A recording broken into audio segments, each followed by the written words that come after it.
Hello guys, welcome to our video series on Learn English for Beginners. In this lesson, you will learn the English alphabet.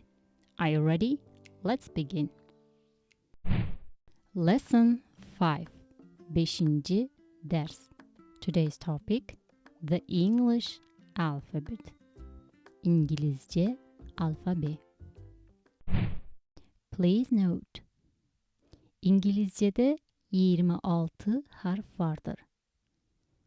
Bunların 5'i sesli harftir. Vowels denir. 21 tanesi sessiz harftir. Consonants denir. Letters, harfler. Letters of the English alphabet. 26.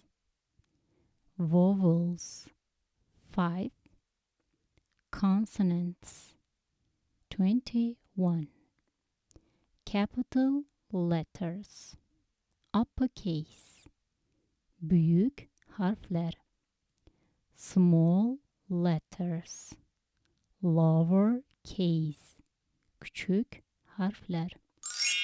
Let's spell the English alphabet turn by turn. A for apple, elma. B for bee, arı. C for car, otomobil ya da araba. D for dog, köpek. E for elephant, fil. F for frog, kurbağa. G for girl, kız. H for horse, at. I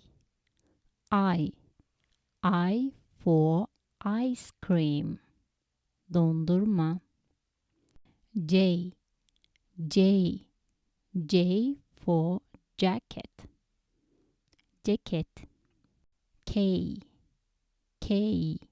K for kitten, yavru kedi. L for lollipop. M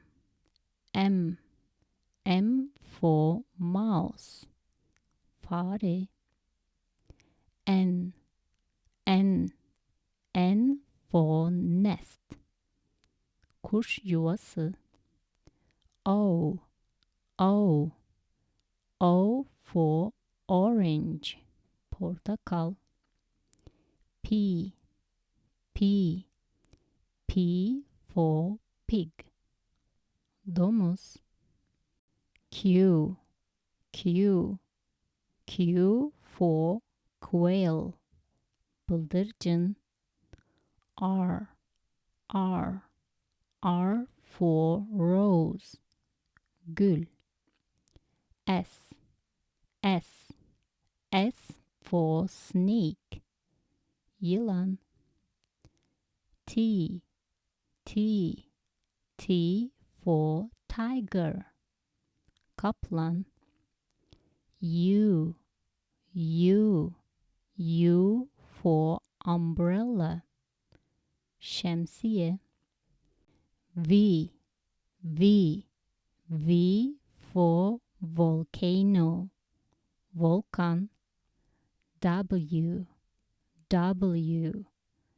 W for whale, balina. X for xylophone,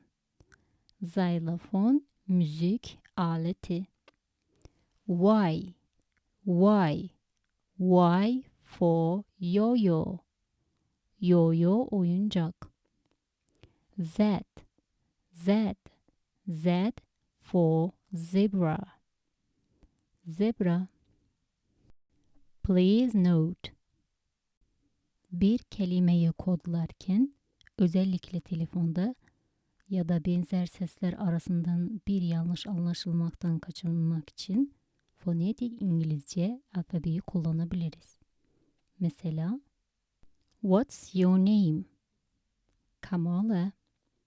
Can you spell it? Yes. K-A-M-O-L-A. That's it. Well done. Now let's repeat the English alphabet one more time. Are you ready? Let's go.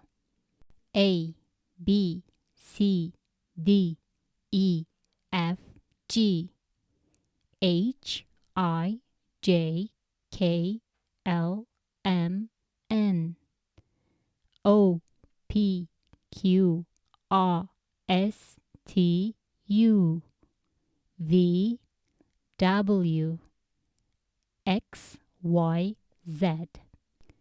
Great, thanks. Thanks for watching this video. If you like this video, remember, like it and share it with your friends. For more, subscribe to the channel. See you, bye.